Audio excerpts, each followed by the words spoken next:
Welcome to another exciting episode of Manga Archive featuring Beauty and the Beast Girl.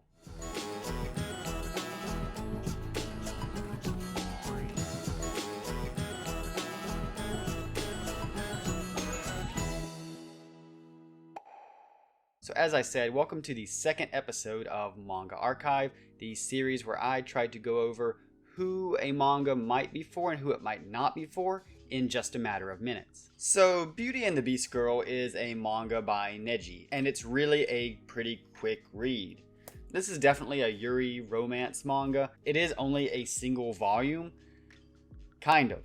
The status of this manga is technically complete, but that's not exactly the full story. So this actually is a web manga from Pixiv, and it is still, I believe, ongoing at the time of this video. It's up to over 50 chapters, and while there are only 4 chapters in this particular book, these chapters actually cover up to, I believe, chapter 17 or 18 of the online manga. So this isn't the full story contained in this book. It is billed as a one-volume story, but you're not getting the complete tale. So Beauty and the Beast Girl is published by 7 Seas.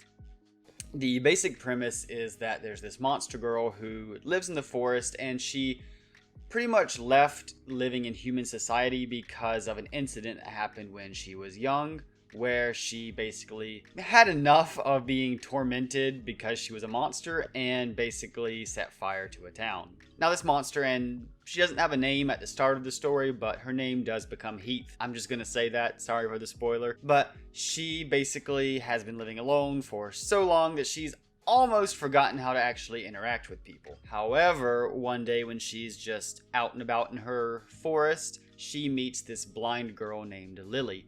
And Lily, because she cannot see Heath, has like no reaction as far as Heath's monstrous appearance. She doesn't react to the fins, the tail, the claws, the horn.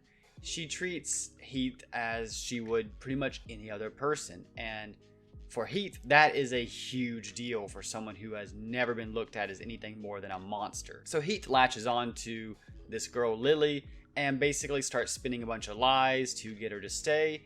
And from there, their relationship just kind of takes off, with Heath trying to figure out how to reconnect with humans, and Lily enjoying that someone is actually not treating her as just another disabled person because of her blindness, which is something she's struggled with through her life. The first half of the book is pretty much slower paced, the two characters getting to know each other. There's a little bit of romance and drama.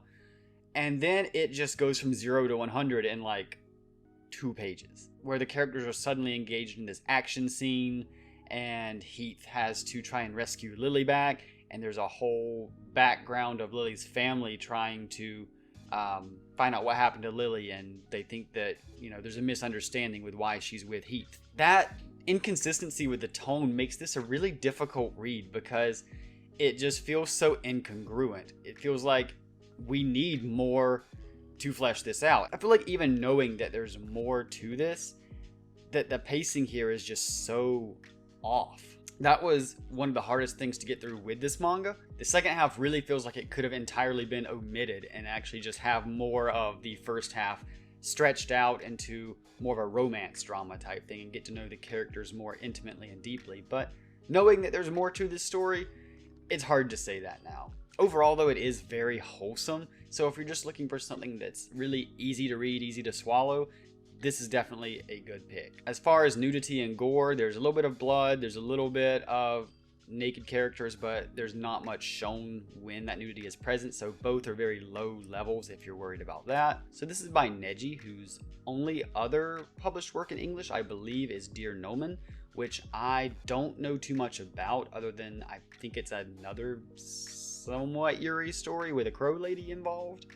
I plan to check that out at some point, just haven't done it yet. But if you do like Beauty and the Beast Girl, definitely try out Dear Nomen. So who this is for: wholesome lovers. If you love a good, heartwarming, lovey-dovey, heartstrings manga, you could probably do better than this, but it's not a bad pick. It's kind of for monster girl lovers. Heath is technically a monster girl, but that's not really the focus at all. So if you're wanting something more like Monster Musume or Yokai Girls, probably want to stay in that court. It's kind of for Yuri lovers. Again, I feel like I'm hedging a little bit here, but the romance is really kind of superficial. The characters aren't very deep despite some attempts at some nuanced values and conflicts, especially with Heath. Overall, it just feels like these characters don't get time to really develop into their personalities. They're just there to form a romantic relationship, and so it doesn't actually feel like a true connection between them if that's what you're looking for in your Yuri manga. If you're someone who just wants the lovey-dovey though without all the baggage,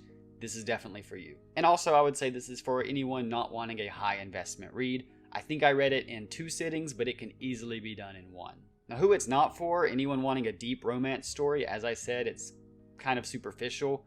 If you want any actual, nitty gritty drama, not going to be for you. Anyone who's wanting deep characterization or cathartic moments, again, there's not a lot going on behind the scenes with Lily and Heath. They have their own backstories, but they're not utilized, I feel like, as strongly as they could be for the story to move forward. They're used more as backdrop elements, which might be more realistic, but they don't exactly make for the most engaging story. If you're wanting a consistent tone throughout the story, probably not going to have a great time with this one. Again, it really jumps about at the halfway mark to something totally different, and it's very jarring. And I wouldn't even say it sticks the landing on that part. So it's also not going to be for anyone who wants really detailed artwork, because a lot of the paneling has just very empty backgrounds, which makes the artwork a lot less engaging than it would be if we had some more background shown. The artwork and facial expressions themselves are very nice. It's just that there's not a lot to go along with it. It's kind of like having a good entree but really no side dishes or dessert or even a drink to wash it down with. Man, I need to work on my metaphors. And then it's not for anyone who wants the complete story, because it does not seem like this is going to get any other physical releases, and so that makes it a bit of an incomplete story. And now, while you could technically say that what's contained in this book does form a complete arc on its own, I think knowing that there is more makes this feel very dissatisfying, especially with how inconsistent it was with the tone and how little the characters got to develop. Knowing that there's actually more makes me want to know what else this has to offer. And so this only being a single volume release, I don't think it's for anyone who wants to feel like they're satisfied at the end of the story, because you're probably not going to feel satisfied, especially now that I've told you that there's more. Overall, this wasn't a bad read. It just doesn't feel like it had a lot of substance to it. So again, if you want something light, something easy to read, something easy to digest, Beauty and the Beast Girl, pretty good pick. It's definitely not going to make it onto any top 10 lists or probably even top 50 lists. All I can say is that you can definitely do better than this, but you can also definitely do worse than this.